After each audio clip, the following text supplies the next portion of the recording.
Now you find in chapter 28, and I'm reading now verse 1 of chapter 28, and Isaac called Jacob and blessed him and charged him and said unto him, Thou shalt not take a wife of the daughters of Canaan. All the way through the Old Testament, you find that God does not want the godly to marry the ungodly. And that, again, is my reason for believing that in the 6th of Genesis, that all you have, when the sons of God looked upon the daughters of man, it's the godly line marrying with the godless line of Cain, which finally brought the judgment of the flood and only one man left. Now, that intermarriage always leads to godlessness. And I'd say this word just of caution. I recognize we're living in a day when young people are not apt to take advice from certainly an old preacher. They say, my, what does he know? And if you really want to know the truth, I know a whole lot about this particular matter. I have seen case after case where some little girl or some little boy, they come to counsel, well, I've met a fellow, he's not a Christian, I'm going with him, and he's proposed to me, and I think I'm going to marry him, and I can win him for the Lord. And little girl, if you can't win him before you get married, you'll never win him after you get married. You can be sure of that. Same thing would hold for the young man, and God forbids it. It always entails sorrow. I have seen literally hundreds of cases, and I've never yet seen a case where it works. Never yet. You can't beat God. God is put down too indelibly all the way through the Word. When the godly marry the godless, what happens? Look at Ahab and Jezebel.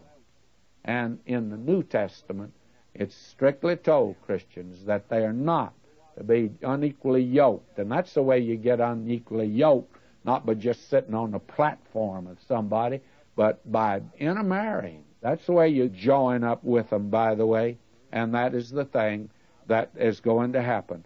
Now, Isaac sends Jacob away. He says, Arise, go to Padan Aram, to the house of Bethuel, thy mother's father, and take thee a wife from thence of the daughters of Laban, thy mother's brother.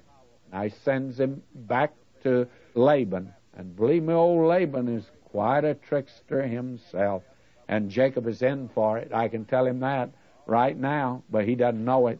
But he's sure going to find out about it. Now, last time, we saw one of the most despicable and ornery things that any man could do, and that's what Jacob did. And he did it at the behest of his mother.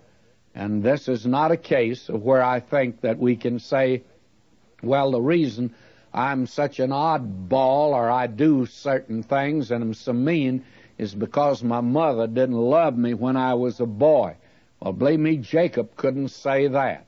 Jacob was loved and spoiled and asked to do something that is not quite the honorable thing to do.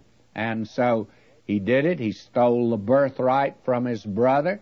It is already his. The formality of his father giving the blessing wasn't necessary at all. Abraham hadn't given it to Isaac. God had, and it's God that gave it to Jacob.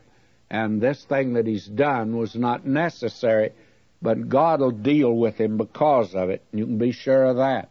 Now, the thing Rebekah's thought of, and it's very plausible, logical. In fact, it was the thing to do in this case, was to send him back to her brother so that he'd get away from the wrath of his brother Esau, which Rebekah didn't mention to Isaac, but she did mention the fact that he could choose a wife back there in her family.